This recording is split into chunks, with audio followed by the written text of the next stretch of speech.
Hello dear, good evening to all of you.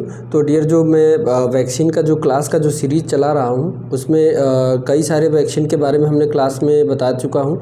आप हमारे channel पर अगर नए हैं तो हमारे चैनल पर जाके आपको BCG वैक्सीन के बारे में भी बता चुका हूँ, ठीक है। ओरल पोलियो वैक्सीन के बारे में बता चुका हूँ, हेपेटाइटिस B वैक्सीन के बारे में बता चुका हूँ, और आपका पेंटावैलेंट के बारे में बता चुका हूँ, और MMR वैक्सीन के बारे में बता चुका हूँ, मिजल्स के बारे में बता चुका हूँ। तो ये और भी सारी वैक्सीन की क्लासेस हमने ले चुका हूँ। अगर हमारे चैनल पे हैं तो आप सब्सक्राइब करके हमारे चैनल पर जाएंगे तो आपको वैक्सीन के जितने भी क्वेश्चन जहाँ भी बन सकते हैं वो हमने पॉइंट रखे हैं, तो आप जाके यहाँ पे डियर देख सकते हो, ठीक है। तो आज जो हमने ये लाया है वैक्सीन, आज जो हमने वैक्सीन लाया है, और भी हमारे चैनल पे आप जाएंगे तो आपको ट्रिक ढेर सारे वैक्सीन का याद करने का ट्रिक है कि कौन सी किल्ड वैक्सीन है और कौन सी लाइव वैक्सीन है। किल्ड वैक्सीन का आसान सा ट्रिक बनाया हूँ और लाइव वैक्सीन का भी आसान सा ट्रिक बनाया हो, जिससे आपके क्वेश्चन सारे निकल जाएंगे, ठीक है डियर। अगर हमारे चैनल पे आप डियर नए हैं तो सब्सक्राइब कर लीजिएगा और बेल आइकन को ज़रूर दबा दीजिएगा, प्रेस कर दीजिएगा, क्योंकि बेल आइकन को प्रेस नहीं करेंगे तो आपका वीडियो जो है कि मिस हो जाएगा और आपका नोट्स अधूरा रहेगा। तो मैं ये चाहता हूँ कि आप जो है कि प्रॉपर एक नोट से तैयार अगर कर रहे हैं तो प्रॉपर नोट से तैयार करें, ताकि इस नोट्स को लेके आप नर्सिंग के किसी भी एग्ज़ाम में, चाहे जॉब के लिए तैयारी कर रहे हैं, चाहे कोर्सेज़ के लिए तैयारी कर रहे हैं, कहीं भी पढ़ के आप जा सकते हैं, आपका क्वेश्चन सारे हल हो जाएंगे। तो डियर, ये वैक्सीन का जो अगला सीरीज़ है, हमने ढेर सारे वैक्सीन के बारे में पढ़ा चुके हैं। तो अब मैं कोल्ड चेन के बारे में भी पढ़ाया हूँ, कोल्ड चेन के बारे में भी पढ़ाया हूँ। तो आज हम जिस पे बात करेंगे वो है आपका haemophilus influenza type B vaccine. Haemophilus influenza type B vaccine ये वो बैक्टीरिया है जो मेनिंजाइटिस, और बच्चों में मेनिंजाइटिस या बड़ों में भी मेनिंजाइटिस और निमोनिया काज करता है, ठीक है। मेनिंजाइटिस एंड निमोनिया काज करता है, ठीक है। तो ये जो बैक्टीरिया है ये हीमोफिलस इन्फ्लुएंजा बैक्टीरिया है जो इन्फ्लुएंजा फैलाता है, ठीक है। उस पर हम बात करेंगे। तो ये प्रिवेंट किससे करता है, मेनिंजाइटिस। ये जो वैक्सीन लग जाएगी तो उससे बच्चे में रिस्क, जो मेनिंजाइटिस और निमोनिया का रिस्क रहेगा वो कम हो जाएगा। तो चलिए आइए शुरुआत करते हैं डियर, ठीक है।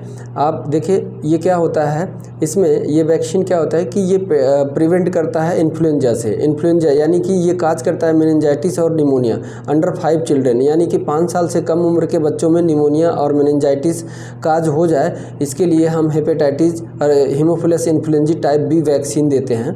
ये भी आता है जो कि एक बैक्टीरिया है ये, ठीक है। क्वेश्चन यहाँ से भी पूछता है कि हीमोफिलस इन्फ्लुएंजा जो है वो वैक्सीन लगाई जाती है तो वो किसका स्ट्रेन है, वायरस का है, बैक्टीरिया का है, प्रोटोजोन का है कि माइक्रोऑर्गेनिज्म किसका है। तो आपका क्वेश्चन तो ये कि यही बन गया कि बैक्टीरियल वैक्सीन है ये कौन सी वैक्सीन है, बैक्टीरियल वैक्सीन। उसके बाद आपको एक क्वेश्चन ये पूछ लेगा कि हीमोफिलस इन्फ्लुएंजा जो है टाइप बी वैक्सीन है जो निमोनिया और मेनिंजाइटिस कितने कम उम्र के बच्चों में काज करता है, तो अंडर 5 के चाइल्ड में, ठीक है। और बड़ों में भी काज करता है। तो इसमें अगर जैसा ऑप्शन रहेगा तो वैसे आप आंसर लगाइएगा, ठीक है। It also added in pentavalent, और इस वैक्सीन को पेंटावैलेंट वैक्सीन के साथ भी दिया जाता है, पेंटावैलेंट वैक्सीन के साथ भी दिया जाता है। और अगर इंडिविजुअली, अगर सिर्फ और सिर्फ इसी हीमोफिलस इन्फ्लुएंजा टाइप बी का भी इसी का सिर्फ अगर लेना चाहते हैं, वैक्सीन दिया जा रहा है बच्चे को, तो टोटल 3 डोज में दिया जाएगा। फर्स्ट डोज में क्या होगा, एट 2 मंथ पे देंगे, ठीक है। पैदा होने के 2 महीने पर फर्स्ट डोज देंगे, फिर उसके बाद अगले 4 मंथ, चौथे मंथ में देंगे, फिर उसके बाद 6 मंथ में देंगे। तो 3 डोज दे देंगे ये, ठीक है।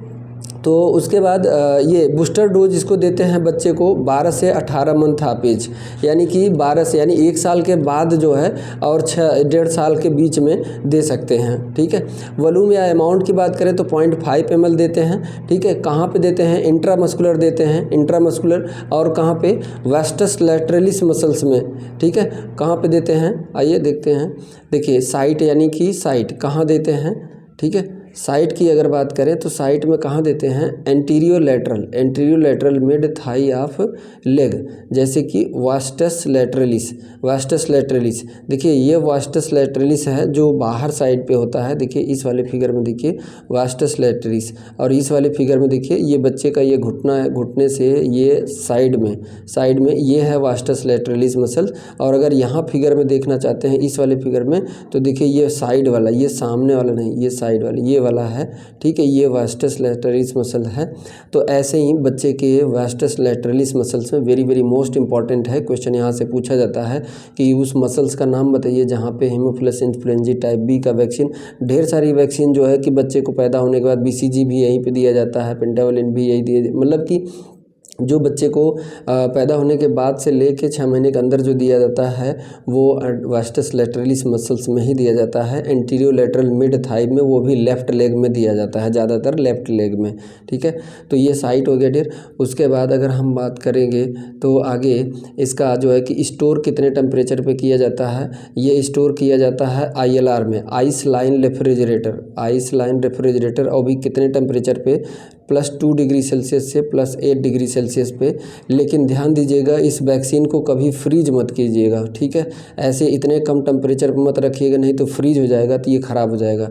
और अगर टाइप की बात करें कि ये किल्ड है कि लाइव है, तो ये किल्ड वैक्सीन है, ठीक है। वेरिएंट यानी इसके 2 तरीके के वैक्सीन होती हैं, एक हिप लिक्विड के फॉर्म में आता है जो मोस्ट फ्रीज सेंसिटिव होता है, यानी कि इसको जो है कि अगर टेम्परेचर ज़्यादा कम करेंगे तो ये फ्रीज हो जाएगा, मोस्ट फ्रीज सेंसिटिव है, यानी फ्रीज होने के, यानी कि इसको गाढ़ा होने थक्का जो है कि फ्रीज होने का डर रहेगा, फ्रीज होने का डर रहेगा। तो इसको कहाँ पे रखते हैं, टॉप पे रखेंगे। ILR में जो आइस लाइन रेफ्रिजरेटर होता है, आइस लाइन रेफ्रिजरेटर होता है ना ILR, उसके टॉप पे एकदम ऊपर ही रखते हैं, क्योंकि ऊपर जो है 8 डिग्री सेल्सियस तक का रहता है और नीचे जो है 2 डिग्री सेल्सियस तक का रहता है, यानी कम टेम्परेचर पे इसको नहीं रखना है, इसको 8 डिग्री टेम्परेचर पे रखना है। तो ILR में टॉप पे रखते हैं इसको, ठीक है। उसके बाद एक और इसका स्ट्रेन होता है हीमोफिलस इन्फ्लुएंजा लायोफिलाइज्ड, क्या होता है, लीस्ट फ्रीज होता है, लीस्ट फ्रीज सेंसिटिव होते हैं, यानी कि इसको नीचे रख सकते हैं, इसको ILR में नीचे रख सकते हैं, केप्ट एट बॉटम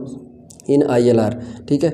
उसके बाद डियर इसमें बात करें, अगर कुछ पॉइंट ऐसे हैं, कभी कभी क्वेश्चन पूछ देता है कि यह सिंगल डोज में अगर यूज करना हो, अगर सिंगल यूज डोज में ही देना हो, तो अगर 2 मंथ पे दे रहे हैं, 2 मंथ पे दे रहे हैं तो 1.5 ml दे दीजिए। उसके बाद जो है कि उसके बाद at 8 week after first dose, यानी कि जब 2 मंथ पे दिए थे तो 8वें वीक, यानी कि आपको 2 महीने और बाद, यानी कि 4 मंथ पैदा होने से लेकर 4 मंथ पे 1.5 ml तब दे देना है। और उसके बाद इसको देने के बाद 8 वीक के बाद, यानी 2 महीने के बाद इसको दे देना, यानी एक डोज होगा, 1.5 और 1.5 कितना होगा, 3 ml हो गया, 3 ml देते हैं एक ही डोज में, ठीक है। उसके बाद फर्स्टली इंट्रोड्यूस्ड इन केरला, कहाँ पे, तमिलनाडु में 2011 में ये सबसे पहले वहाँ पे स्टार्ट किया गया था हीमोफिलस इन्फ्लुएंजा टाइप बी, ठीक है। तो ये डियर अब मिलते हैं हम आपको नेक्स्ट जो है कि वैक्सीन के साथ, और वो आपका वैक्सीन क्या होगा उसमें हम बताएंगे आपको जो है कि हेपेटाइटिस A वैक्सीन का। तो अब अगला क्लास जो है कि हेपेटाइटिस A वैक्सीन के बारे में होगा, जहाँ जहाँ क्वेश्चन बन सकता है वो सारे पॉइंट हमने रखे हैं, तो इसको नोट्स में प्रॉपर नोट कर लीजिएगा और हमारे चैनल पर बने रहिएगा और ज़्यादा से ज़्यादा इसको शेयर कीजिएगा dear. Thank you so much.